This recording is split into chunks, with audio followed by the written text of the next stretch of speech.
اللہم ربی زدنی علما والحقنی بالصالحین۔ اعوذ باللہ من الشیطان الرجیم، بسم اللہ الرحمن الرحیم۔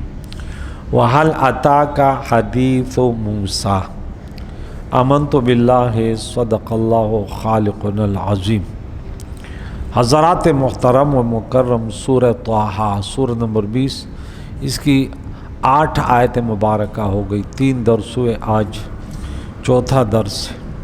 موسیٰ علیہ السلام کے واقعات ہم نے سب سے تفصیلی واقعہ جو ہے موسیٰ علیہ السلام کا، وہ ہے سورہ اعراف میں۔ اعراف بڑی تفصیلی واقعہ وہاں پہ۔ بہرحال اس میں حکمتیں ہوتی ہیں، تکرار میں مختلف حکمتیں ہوتی ہیں۔ یہاں پہ رب کریم فرماتے ہیں، اور کیا تمہارے پاس موسیٰ علیہ السلام کی خبر، ان کا واقعہ، ان کی رسالات کے واقعات آئے؟ تو اس سے پہلے آیت میں قرآن مجید کی حقیقت، پیارے عقائد و جان کی رسال کے متعلق، پھر اللہ تعالیٰ کی وحدانیت کا بیان۔ اب یہاں انبیاء کرام علیہ السلام کے حالات بیان کیے جا رہے ہیں، جیسے ہم نے وہاں بھی سورہ مریم میں کافی واقعات انبیاء علیہ السلام کے سنے۔ اللہ والوں کا ذکر جو ہے اس میں بڑی کامیابی ہے سننے والوں کے لیے، کہ وہ سنیں گے کہ کامیاب کیا ہوئے، ان کے اسوہ حسنہ کیا تھے۔ تو کیونکہ جب انسان جس سے محبت کرتا ہے تو ان کی سیرت کو سننا چاہتا ہے، تو سیرت ہم بھی بیان کرتے ہیں، لیکن جو اللہ بیان کرتا ہے وہ پھر، کیونکہ ہم تو پتہ نہیں کیا بیان کریں گے۔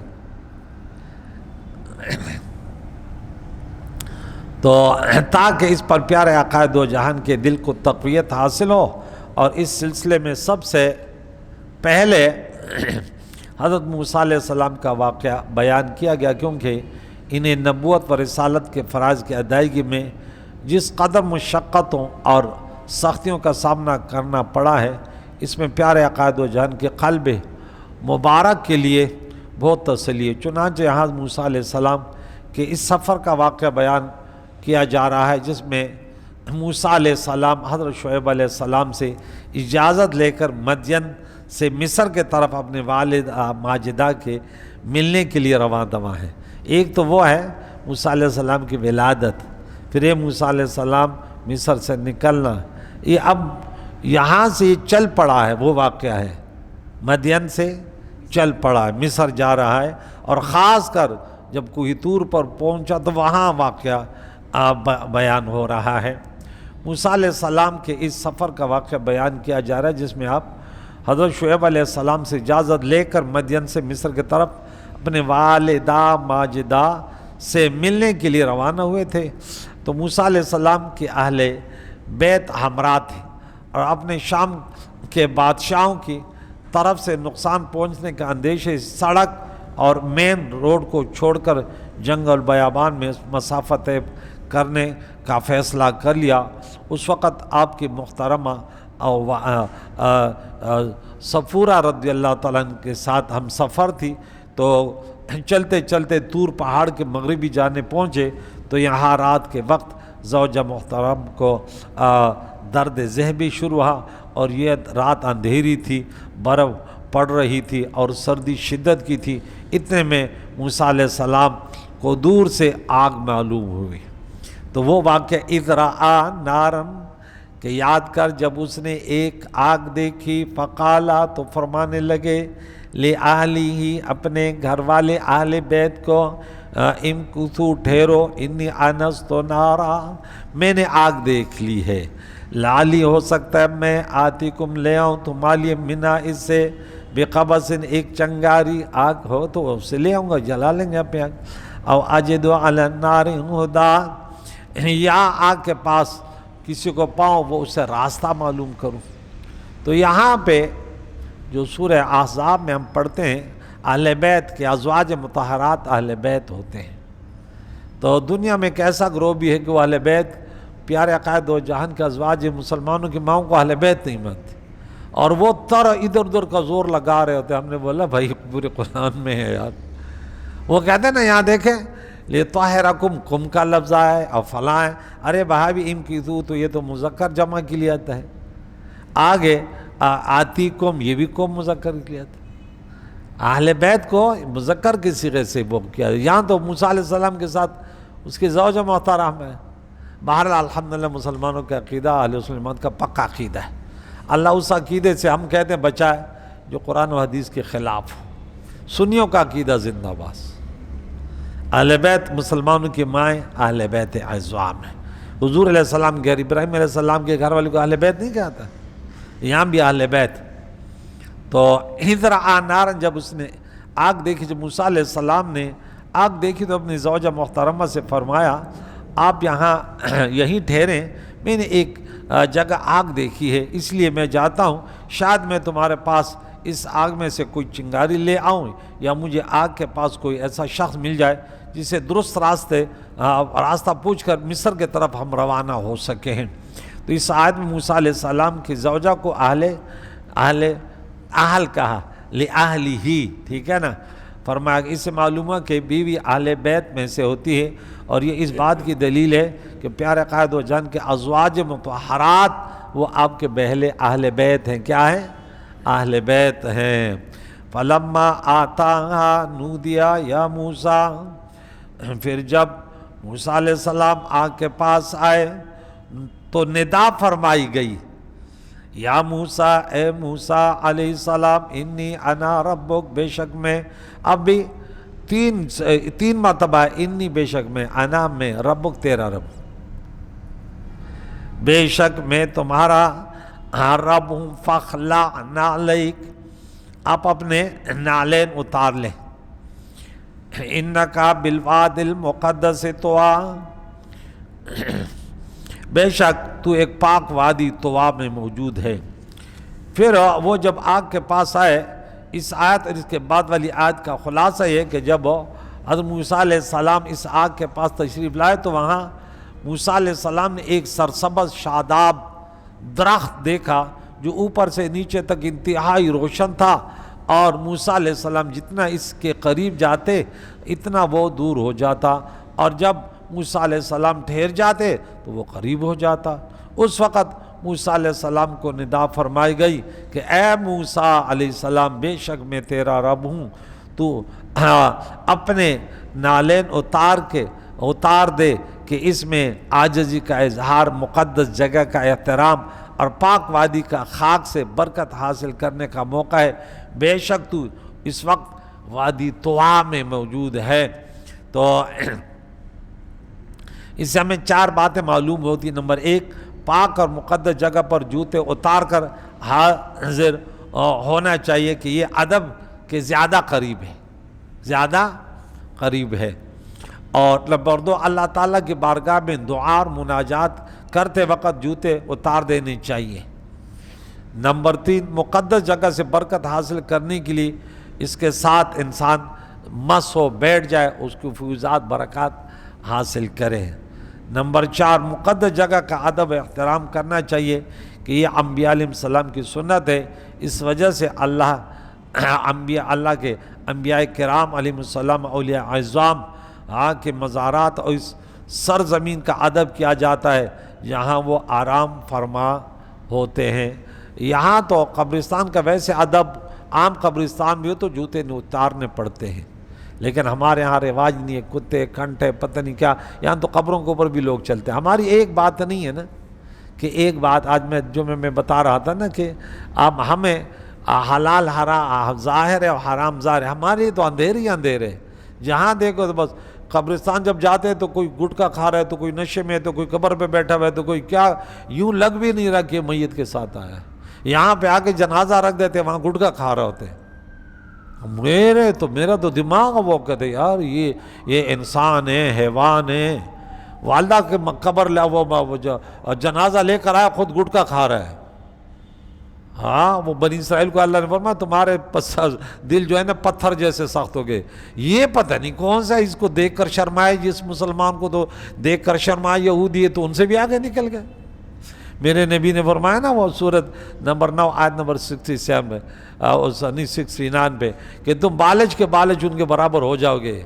آج اس قسم کے خطرناک لوگ کلمہ گو موجود ہیں کہ بھائی کلمہ تو پتہ نہیں، یا تو دغابازی کے لیے پڑھا کہ کسی کو دھوکہ دے دوں، کلمے کا وہ دوربین خودبین بھی لگانا، کلمے کا کوئی وہ نظر، کلمے کی برکتیں ہوتی ہے بھائی، وہ آپ کو نظر نہیں آئیں گی۔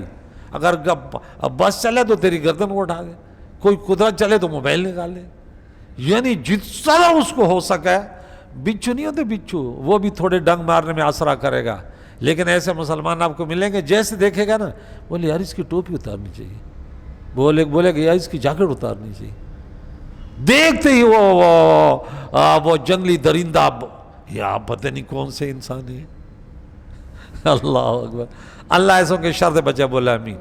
اللہ انہیں توبہ کی توفیق عطا فرمائے۔ بہرحال یہ غلط فہمی میں تو ہے، وہ سمجھتا میں جانوروں کی طرح زندگی گزاروں گا اور وہاں جنت بھی مل جائے گی۔ میں دادا گڑ بھی زور اجواڑا تھا، ہاں اللہ اکبر۔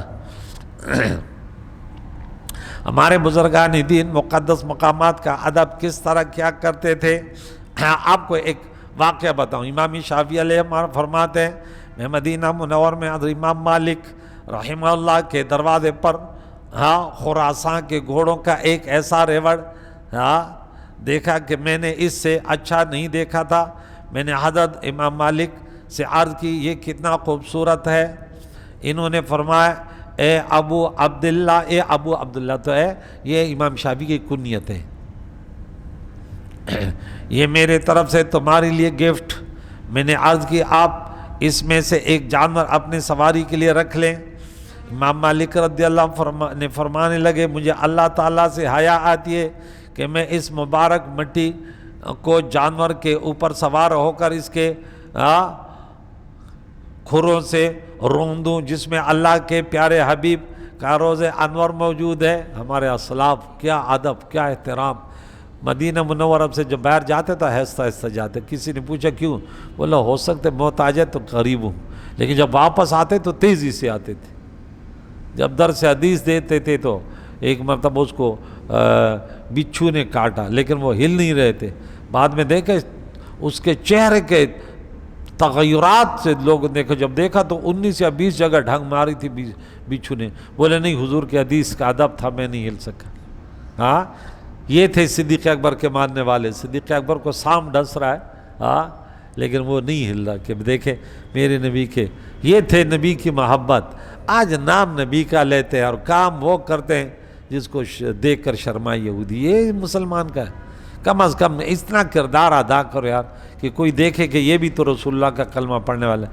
آج غیر اس لیے کلمہ نہیں پڑھیں گے کہ ہم اس کو دعوت دیں، ہمارے کردار کو دیکھ کر وہ کلمہ پڑھیں گے۔ واقعی ہمارے اندر یہ چیزیں نہیں ہیں، مسلمانوں کے اندر ہے۔ بڑوں کا ادب ہو، چھوٹا کیا کچھ نخرے یہ مسلمان آج نہیں کرتے۔ کیا سوشل میڈیا پر وہ نہیں دیکھتے کہ بچوں کے ساتھ یہ کیا کر رہے ہیں، چوریاں ڈکیتیاں کیا کر رہے ہیں؟ تو وہ دیکھیں گے نہیں ان کے اندر کیا خود کیا ہے، یہ ہمیں دعوت دیتے ہیں۔ ہاں ہمارے اندر کوئی اچھا وہ طریقہ ہوتا، وہ دیکھتے یار یہ بڑے انسانیت کی خدمت کرتے ہیں، تب وہ ہمارے پاس آتے۔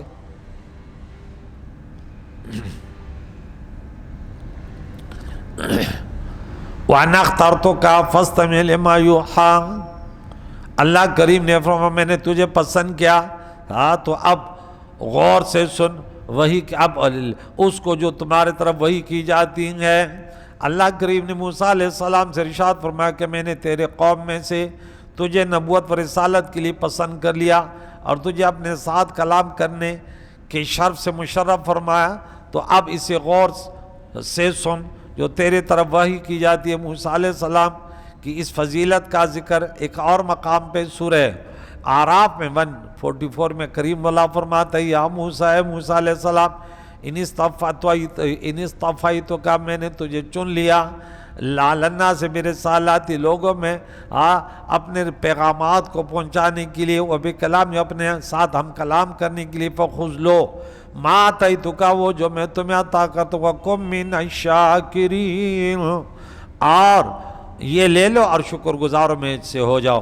موسیٰ علیہ السلام نے جو ندا سنی اس کی کیفیت کے بارے میں ایک قول یہ بھی ہے کہ آپ علیہ السلام نے یہ ندا اپنے بدن کے ہر جز سے سنی، اور سننے کی قوت ایسے عام ہوئی کہ پورا جسم اقدس کان بن گیا۔ انی انا اللہ، کیا تھا کہ میں تمہارا اللہ ہوں، خالق اور مالک، معبود برحق ہوں، لا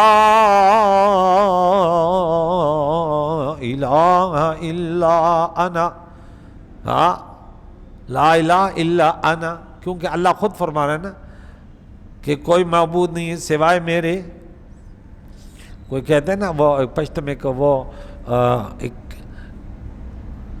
ایسے انداز سے کہ دیکھے کسی کا امتحان لینے، کہتے دیکھے اگر تو نے نبی کا کلمہ پڑھا تو کافر ہو جائے گا۔ وہ بولے کیا؟ بولے میرا کلمہ پڑھو تو مسلمان ہو جاؤ گے، نبی کا پڑھو گے تو کافر ہو گے۔ تو وہ کیسے؟ وہ کہتے میرا کلمہ ہے ہاں لا الہ الا اللہ محمد رسول اللہ، نبی کا کلمہ ہے لا الہ الا اللہ انا رسول اللہ۔ حضور نے ایسے کلمہ پڑھا نا، میں اللہ کا رسول۔ بولا کہ تو بھی ایسے پڑھو گے اللہ تو کافر ہو جاؤ گے، جو میں پڑھتا ہوں پڑھو گے مسلمان ہو جاؤ گے۔ تو یہاں پہ اللہ ہو نہیں فرمایا الا انا، مگر میں اللہ ہوں، فاعبدنی میری عبادت کرو، اقم الصلاۃ لذکری، اور مجھے یاد کرنے کے لیے نماز قائم کر۔ نماز کتنی بڑی عبادت ہے، اللہ اکبر۔ موسیٰ علیہ السلام بے شک میں ہی اللہ ہوں اور میرے سوا کوئی معبود نہیں، تم میری عبادت کرو، میری یاد کے لیے نماز قائم رکھو تاکہ تم اس میں مجھے یاد کرو، میری یاد میں اخلاص اور میری رضا کے علاوہ کوئی دوسری غرض مقصود نہ ہو، اسی طرح اس میں ریاء کا دخل نہ ہو۔ اس آیت کے آخری حصے میں اقم الصلاۃ لذکری کا ایک معنی یہ بھی بیان کیا گیا ہے کہ تم میری نماز قائم رکھو تاکہ میں تجھے اپنے رحمت سے یاد فرماؤں۔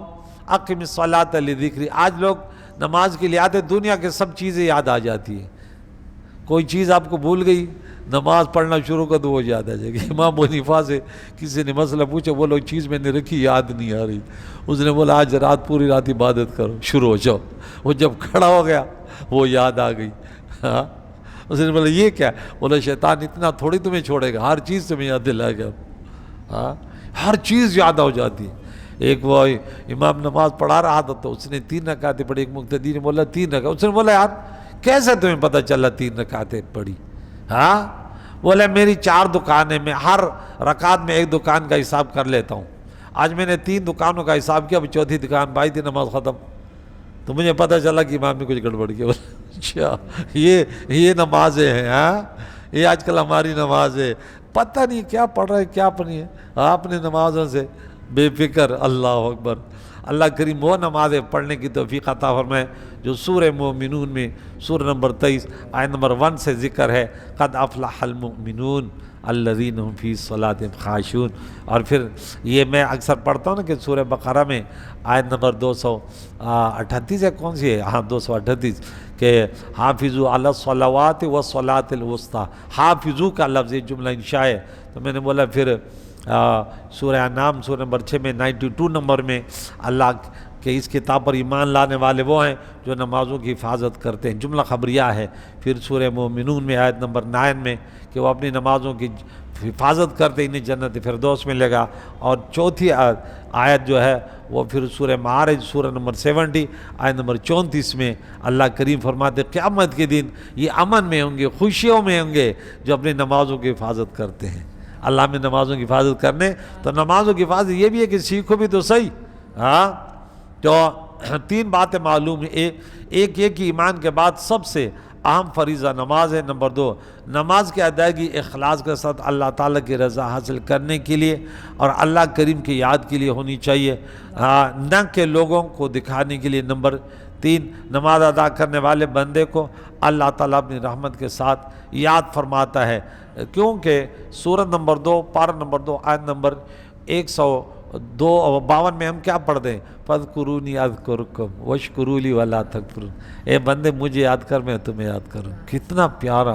ہاں مجھے یاد کرو میں تم، تو اللہ کو صحیح یاد کرنا جو ہے وہ کیا ہے؟ نماز میں ہے۔ نماز بہت بڑی عبادت ہے، نماز ہی جنتی ہے۔ نماز ایسی عبادت ہے، سورہ نمبر 29 آیت نمبر 45 میں ہم پڑھتے ہیں ان الصلاۃ تنہی عن الفحشاء والمنکر۔ نمازوں کو ضائع کرنے والا سورہ نمبر 19 سے، ابھی سورہ مریم کے پیچھے ہم پڑھ چکے ہیں آیت نمبر 59 میں کہ اس کے بعد نااہل لوگ آئیں گے اضاعوا الصلاۃ، وہ نمازوں کو ضائع کریں گے، جہنم کے غیہ وادی میں جائیں گے۔ اللہ اکبر کبیرہ۔ تو اللہ تعالیٰ سے دعا ہے ہمیں چھوٹے بڑوں سب کو ایک مرتبہ نمازی بن جاؤ، نماز آسان ہو جائے گی۔ اب انسان کہتا ہے نا کسی کی ذمہ داری ہے، آپ نے روزانہ جانا ہے ناگن، کہاں جانا ہے؟